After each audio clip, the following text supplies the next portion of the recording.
السلام علیکم ورحمۃ اللہ وبرکاتہ۔ وہابیوں دیوبندیوں کی گندی گستاخیاں جو ان کی کتابوں کے اندر موجود ہے، سنی مسلمان جب اس کو دیکھتا ہے تو اس کی آنکھوں میں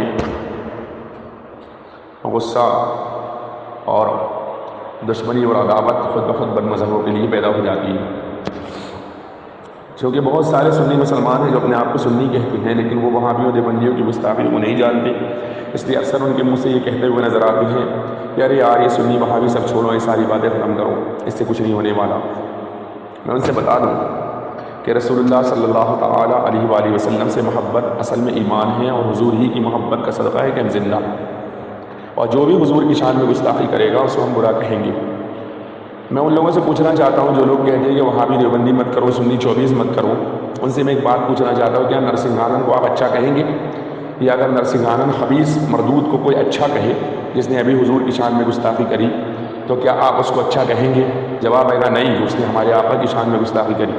میں آپ سے پوچھنا چاہتا ہوں، آپ ایمان والے ہیں، آپ مسلمان ہیں، اپنے دل پر ہاتھ رکھ کر مجھے اتنا بتا دیں، کیا نرسنگھانند گستاخی کرنے کی وجہ سے اس لیے برا ہے کہ وہ چوٹی والا ہے، اس لیے برا ہے کہ وہ ہندو ہے، اس لیے برا ہے کہ وہ کافر ہے؟ یا مسلمان داڑھی والا اگر مسلمان کہلانے والا اور چہرے پر داڑھی رکھنے والا رسول پاک کی شان میں گستاخی کرے تو آپ اس گستاخی کو گستاخی نہیں مانتے معاذ اللہ؟ کیا یہی آپ کا ایمان ہے؟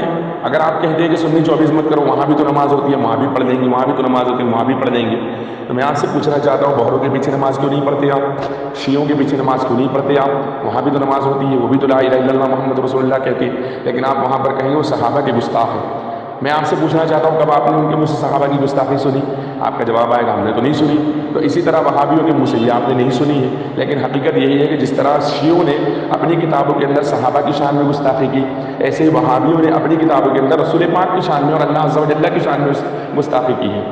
آئیے میں آپ کو بتاتا ہوں ان کی چند گستاخیاں۔ تقویۃ الایمان نامی ایک کتاب ہے، بازار میں آج بھی ملتی ہے، آپ لے جا سکتے ہیں، جہاں بھی جائیں آپ وہابیوں دیوبندیوں کے مکتبہ سے اس کو خرید سکتے ہیں۔ ایک کتاب وہابیوں نے چھپوائی، وہابیوں کے ملا اسماعیل دہلوی نے لکھی۔ اس کتاب کے اندر ایک جگہ لکھا ہے کہ حضور ذرہ ناچیز سے کمتر ہے، اسی کتاب میں ایک جگہ لکھا ہے کہ حضور چمار سے زیادہ ذلیل ہے، اسی کتاب میں ایک جگہ لکھا ہوا ہے کہ حضور گاؤں کے چودھری کی طرح ہے، اسی کتاب میں ایک جگہ لکھا ہوا ہے کہ حضور مر کر مٹی میں مل چکے ہیں، اسی کتاب میں ایک جگہ لکھا ہوا ہے کہ حضور کے چاہنے سے کچھ نہیں ہوتا ہے، اسی کتاب میں ایک جگہ لکھا ہوا ہے کہ یا رسول اللہ کہنے سے آدمی مشرک ہو جاتا ہے۔ یہ ساری باتیں جو آپ کو کہہ رہا ہے، بتائیے مجھے یہ مسلمان ہے؟ کیا آپ کا دل گوارا کرتا ہے کہ آپ ایسے کو مسلمان مانیں؟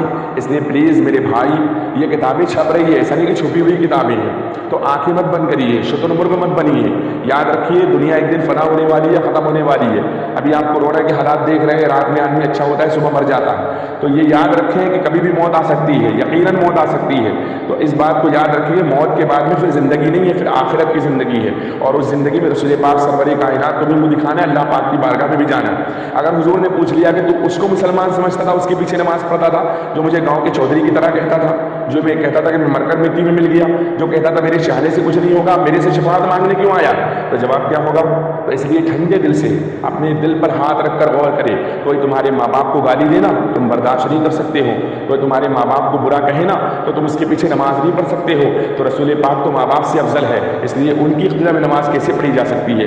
اس لیے خدا للہ اپنے حال پر رحم کریں اور بچیں وہابیوں دیوبندیوں سے، اور سمجھیں ان باتوں کو۔ جو لوگ آپ کو سمجھاتے ہیں وہ آپ کے دشمن نہیں بلکہ آپ کے دوست ہیں۔ والسلام علی من اتبع الہدی۔